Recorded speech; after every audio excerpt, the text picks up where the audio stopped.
Rap on the knuckles for Big Three, as European Commission says firms are not doing enough to tackle fake news. The European Commission has rebuked Facebook, Google and Twitter over their efforts to crack down on fake news.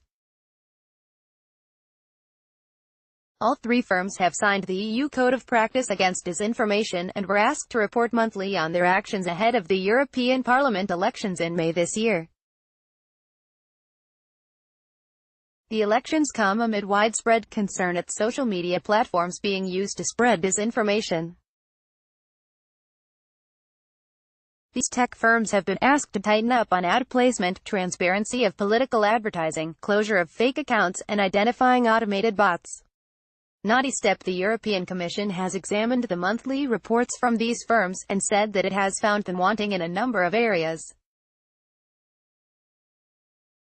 We need to see more progress on the commitments made by online platforms to fight disinformation, said Andrus Ansip, VP for the Digital Single Market, as well as a number of other commissioners. Platforms have not provided enough details showing that new policies and tools are being deployed in a timely manner and with sufficient resources across all EU member states, the commissioners said. The reports provide too little information on the actual results of the measures already taken. Finally, the platforms have failed to identify specific benchmarks that would enable the tracking and measurement of progress in the EU, they added. The quality of the information provided varies from one signatory of the code to another depending on the commitment areas covered by each report, they added. This clearly shows that there is room for improvement for all signatories. More data. Specifically, the commissioners took issue with Facebook for not reporting about its scrutiny of ad placements. Google was praised for providing data on actions taken to improve scrutiny of ad placements in the EU, but the commissioners said that Google's supplied metrics are not specific enough and do not clarify the extent to which the actions were taken to address disinformation or for other reasons, e.g.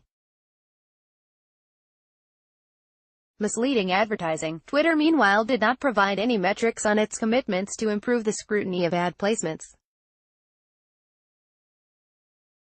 Last October, Facebook said that it had carried out a fake news purge when it removed 559 pages and 251 accounts because of spam and sensational political content. In August, both Twitter and Facebook removed hundreds of accounts they said were being used to spread fake news. Those accounts were thought to be linked to both Iran and Russia. Both Twitter and Facebook have appeared before the U.S. Congress in the past over the spread of misinformation. Quiz. Think you know all about Facebook? Read also.